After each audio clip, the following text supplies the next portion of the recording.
ব্যক্তিগত যেই কারণে আমরা নেমেছি বলে সবাইকে বলা হয়েছে, বলে থাকে আর কি, সেটা হচ্ছে যে আমরা প্রচুর ডলার পেয়েছি। সো এই ডলারগুলো কোথায় আছে সেটা আমি একটু জানতে চাই। মেবি ইলন মাস্কের কাছে আছে, উনি হয়তো নিয়ে মঙ্গল গ্রহে চলে গেছে টাকাগুলো। সো ওই টাকাগুলোর জন্য হয়তো আমরা নেমেছিলাম, কারণ যারা রাস্তায় নামিনি তারা এই কথাটা বলতে পারবে। আমরা তো একটা স্বৈরাচারী সরকারের ওই শাসন আমল থেকে মুক্ত হওয়ার জন্য এই চাওয়াটা ছিল যে এই শাসন ব্যবস্থাটা আসলে এইখান থেকে বের হওয়া দরকার। যে ব্যক্তি কোনো স্বার্থে কোনো কিছু চাওয়ার ছিল কিনা? ব্যক্তি স্বার্থে আমি ওই যে পরিবর্তিত যে বাংলাদেশটা দেখতে চাই। বিকজ আমি খুব বেশি, ভাইয়াও বলছিলেন যে আমি নারীদের ব্যাপারেই বলছি, আমি এখনও সেই জায়গায় আসি। আমার একটা মেয়ে সন্তান আছে। সো আমি আমার দেশটাকে তো আসলে এই জায়গায় দেখতে চাই না।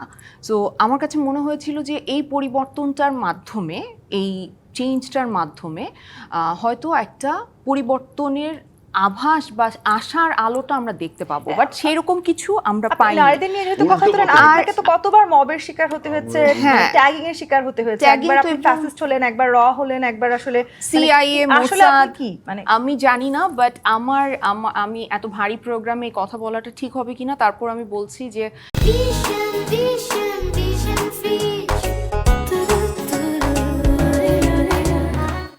ব্যক্তিগত যেই কারণে আমরা নেমেছি বলে সবাইকে বলা হয়েছে, বলে থাকে আর কি, সেটা হচ্ছে যে আমরা প্রচুর ডলার পেয়েছি। সো এই ডলারগুলো কোথায় আছে সেটা আমি একটু জানতে চাই। মেবি ইলন মাস্কের কাছে আছে, উনি হয়তো নিয়ে মঙ্গল গ্রহে চলে গেছে টাকাগুলো। সো ওই টাকাগুলোর জন্য হয়তো আমরা নেমেছিলাম, কারণ যারা রাস্তায় নামিনি তারা এই কথাটা বলতে পারবে। কারণ হচ্ছে কি যে আমি রাস্তায় যখন ছিলাম আমি দেখেছি যে একটা গৃহিণী তার কোলের বাচ্চা নিয়ে রাস্তায় এসেছে। সে কোন টাকার লোভে এসেছে আমি জানি না। একটা সবজিওয়ালা মামাকে আমি দেখেছি, সে আমার সাথে হেঁটেছে। আমি একটা মাদ্রাসার ছেলেকে আমার পাশে মিছিল করতে দেখেছি, এবং আমি তখন শার্ট প্যান্ট পরা, তখন আমার সাথে তার কোনো কনফ্লিক্ট হয় নাই। কিন্তু কি এমন হয়ে গেল হঠাৎ করে আমার শিল্প সংস্কৃতির সাথে ধর্মকে মুখোমুখি দাঁড় করানো হয়ে গেল?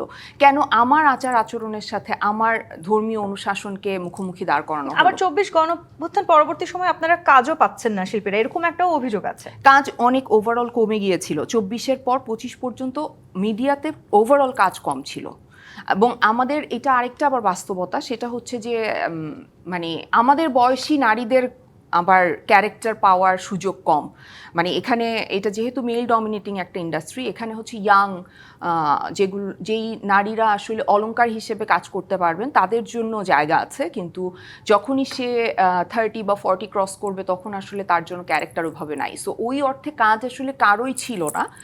আর অনেকে আছেন যারা ট্যাগিংয়ের শিকার হয়েছেন, এবং যেহেতু তারা একটা রাজনৈতিক দলের সাপোর্টার, তাদের নানান ধরনের প্রতিবন্ধকতার মধ্যে দিয়ে আসলে যেতে হয়েছে। এটা আপনি কি কখনো রাজনৈতিক কোনো দলের সাথে যুক্ত হওয়ার কথা ভেবেছেন 24-এর গণঅভ্যুত্থানের পরবর্তী সময়ে বা সেই সময়টাতে?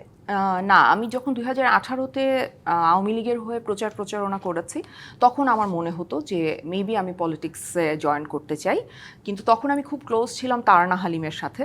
সো যাকে আমি ভীষণ ভালোবাসি এবং শ্রদ্ধা করি। সো তাকে আমি দেখেছি যে কিভাবে আসলে সে মানে কি বলবো, ট্রিটেড হয়েছে তার দল থেকে।